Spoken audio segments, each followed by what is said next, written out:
आज हम लोग 9th क्लास के फिज़िक्स का chapter force and law of motion के बारे में स्टडी करेंगे। फोर्स जो हमें किसी भी कार्य को करने की क्षमता प्रदान करता है, किसी भी चीज़ को चेंज करने के लिए हमें उसे पुल या पुश करते हैं। किसी भी ऑब्जेक्ट को पुल और पुश करना फोर्स कहलाता है। For example, to open a door, किसी भी डोर को ओपन करने के लिए हम लोग पुश या पुल करते हैं। इफेक्ट ऑफ फोर्स अप्लाई करने से ऑब्जेक्ट में कुछ चेंजिंग आता है। जैसे यदि कोई ऑब्जेक्ट स्टेशनरी है, रुका हुआ है, तो उसमें फोर्स लगाने से वो मोशन में आ जाता है। यदि कोई ऑब्जेक्ट मोशन में है तो उसको रोकने के लिए फोर्स लगाया जाता है। फोर्स के हेल्प से हम लोग किसी मूविंग ऑब्जेक्ट के डायरेक्शन को चेंज कर सकते हैं, मूविंग बॉडी के स्पीड को चेंज कर सकते हैं और फोर्स के द्वारा किसी भी ऑब्जेक्ट के शेप और साइज को भी चेंज कर सकते हैं। There are mainly 2 types of force. Force मूल रूप से 2 प्रकार के होते हैं। फर्स्ट है बैलेंस फोर्स, संतुलित बल। If the resulted of apply force is equal to 0, it is called balance force.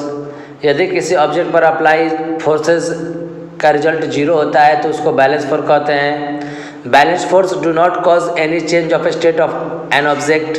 Balance force are equal in magnitude and opposite direction. Balance force किसी प्रकार का चेंजिंग नहीं लाता है। बैलेंस फोर्स हमेशा इक्वल और अपोजिट डायरेक्शन में होता है। Balance force can change the shape and size of an object. मतलब बैलेंस फोर्स के द्वारा ऑब्जेक्ट का साइज और साइज चेंज किया जा सकता है, बट उसके प्लेस में कोई चेंज नहीं होता है। सेकेंड है balance force, if the resulted of applied force are greater than 0।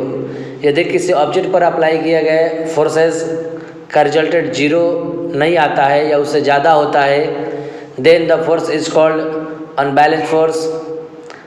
N object in the rest can be moved because of applying unbalance force. यदि कोई ऑब्जेक्ट रेस्ट में है तो उसमें अनबैलेंस फोर्स अप्लाई करने से ही वो मोशन में आता है। इसके बाद लॉ ऑफ मोशन, गति के नियम। Galileo Galilei first of the all said that object moved with a constant speed when no force act on them. Galileo Galilei ने सबसे पहले यह बताया कि कोई भी ऑब्जेक्ट एक कांस्टेंट स्पीड में मोशन करता है यदि उस पर कोई फोर्स नहीं लगाया जाता हो। This means if any object is moving on a frictional path और no other force is acting upon it, the object would be moving forever. यदि कोई ऑब्जेक्ट फ्रिक्शनलेस पाथ पर मूव करता है, उस पर कोई फोर्स अप्लाई नहीं होता है, तो वह कंटिन्यू मूव करता रहेगा। There is no unbalanced force working on the object, क्योंकि उस पर किसी प्रकार का अनबैलेंस्ड फोर्स जो उसके स्पीड को डिक्रीज कर सके नहीं लगता है। But practically it is not possible, लेकिन प्रायोगिक तौर पर देखा जाए तो ऐसा पॉसिबल नहीं है, बिकॉज बहुत सारे कंडीशन में ऐसा होना पॉसिबल नहीं हो पाता है। अनबैलेंस फोर्स ऑलवेज पॉसिबल हो पाता है, जैसे force of friction every body पर वर्क करता है, pressure of air and many other forces that work upon the object. मतलब बहुत सारे फोर्स जो होते हैं नेचुरली फोर्सेस के द्वारा ऑब्जेक्ट पर लगाया जाता है।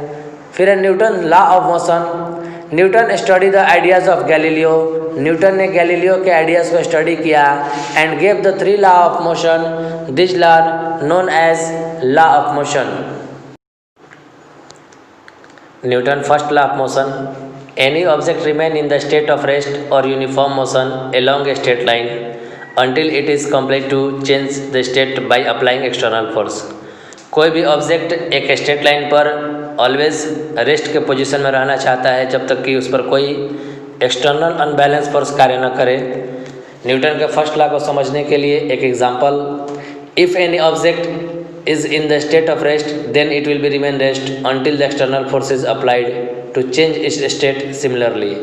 जब तक किसी रेस्ट पोजीशन के ऑब्जेक्ट पर कोई एक्सटर्नल फोर्स कार्य नहीं करता है तब तक वो अपना पोजीशन चेंज नहीं करता है। An object will remain in the motion until the external force is applied over it। यदि कोई ऑब्जेक्ट मोशन में है तो वह कंटिन्यू मोशन में रहेगा जब तक उस पर कोई एक्सटर्नल फोर्स कार्य न करे। That means object resist to in the changing their state of any object can be change by applying external force only. कोई भी ऑब्जेक्ट अपने कंडीशन को चेंज करने के लिए, अपने पोजीशन को चेंज करने के लिए हमेशा स्थिर रहना चाहता है, वो जब तक कि उस पर कोई बाह्य बल कार्य नहीं करता है। अब हमारे डेली जीवन में Newton first law of motion के प्रयोग को पढ़ेंगे। जैसे कोई व्यक्ति बस में पीछे की ओर गिर जाता है जब बस बढ़ता है, तो ऐसा इसलिए होता है कि because the person and bus both are in the rest, bus is not moving. Person और बस दोनों रेस्ट के पोजीशन में रहते हैं, बट जब अचानक बस आगे की ओर मूविंग करता है तो उसमें जो पर्सन होता है उसका लेग बस के साथ अटैच रहता है, जो कि मोशन में आ जाता है, लेकिन उसके ऊपर का पार्ट रेस्ट में रहता है, इसलिए वो पीछे की ओर गिर जाता है। इसी प्रकार ऐसे बहुत सारे उदाहरण हैं कि जब ड्राइवर ब्रेक लगाता है तो उसमें बैठे सवार व्यक्ति आगे की ओर झुक जाते हैं, या फिर जब कैरम के गोटी को स्ट्राइकर के द्वारा स्ट्राइक किया जाता है तो नीचे का गोटी निकल जाता है, बाकी सारे गोटी उसी पर रह जाते हैं। तो ऐसे बहुत सारे हमारे डेली जीवन में न्यूटन के प्रथम नियम के उपयोग हैं। Mass and inertia, the property of an object because of which it resist to get disturb state is called inertia. किसी भी ऑब्जेक्ट का वैसा प्रॉपर्टी जो उसके पोजीशन को, उसके प्लेस को चेंज करने से रोकता है, उसे इनर्शिया कहा जाता है। Inertia of an object is measured by its mass, किसी भी ऑब्जेक्ट के इनर्शिया को उसके मास के द्वारा मेजर किया जाता है। Because inertia is directly proportional to mass, यदि किसी ऑब्जेक्ट का मास अधिक है तो उसका इनर्शिया अधिक होगा, इनर्शिया अधिक है तो उसका मास अधिक होगा। यदि मास डिक्रीज करेगा तो इनर्शिया डिक्रीज करेगा। इन अदर वर्ड, दूसरे शब्दों में कहा जाए, the natural tendency of an object that resist the change in the state of motion और rest of object is called inertia. दूसरे शब्दों में कहा जाए तो किसी वस्तु का वैसा नेचुरल प्रकृति जो उसके रेस्ट या मोशन दोनों ही कंडीशन के चेंज करने का अपोज करता है, उसको इनर्शिया कहा जाता है। Thus it is pull or push a heavy box over the ground than the lighter one। यदि कोई भारी बॉक्स को हम लोग ग्राउंड पर हटाना चाहते हैं तो उसमें अधिक फोर्स का अप्लाई करना पड़ेगा हल्के वस्तु की अपेक्षा। मोमेंटम मीन्स संवेग। Momentum is the power of motion of an object, किसी भी ऑब्जेक्ट के पावर ऑफ मोशन को मोमेंटम कहा जाता है। It is the product of velocity and mass, किसी भी ऑब्जेक्ट के वेलोसिटी और मास के प्रोडक्ट को मोमेंटम कहा जाता है। Momentum is denoted by P, momentum equal to mass into velocity, that means P equal to M V. ऐसा unit of momentum KG metre पर second.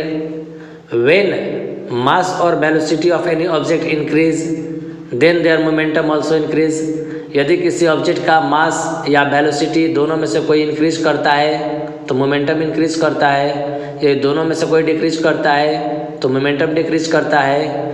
If any object will be in the rest position, यदि कोई object rest के position में होता है, that means their velocity is zero, then their momentum is also zero. अब हम लोग Newton second law of motion के बारे में स्टडी करेंगे। The rate of change of momentum of an object is proportional to the applied unbalanced force in the direction of force। Momentum में change directly applied force के equal होता है। यदि किसी ऑब्जेक्ट का mass m kg, initial velocity u metre पर second, final velocity v metre पर second हो, तो initial momentum of that object mu, final momentum mv। So change in momentum, final momentum minus initial momentum, mv minus mu, mv minus u। Rate change of momentum is called force, so change in momentum by time, that means m v minus u by t। according to the second law of rate change of momentum is directly proportional to the force, इसलिए f directly proportional to m v minus u by t। we know that v minus u by t equal to a, so f equal to kma, where k is constant used for directly proportional, its value is 1, then we find f equal to ma। ऐसा unit of force kg metre पर second square और Newton. Define 1 Newton, when an acceleration of 1 meter per second square is seen in a body of mass 1 kg, then the force applied on the body is said to be 1 Newton. Newton third law of motion. To every action there is an equal and opposite reaction.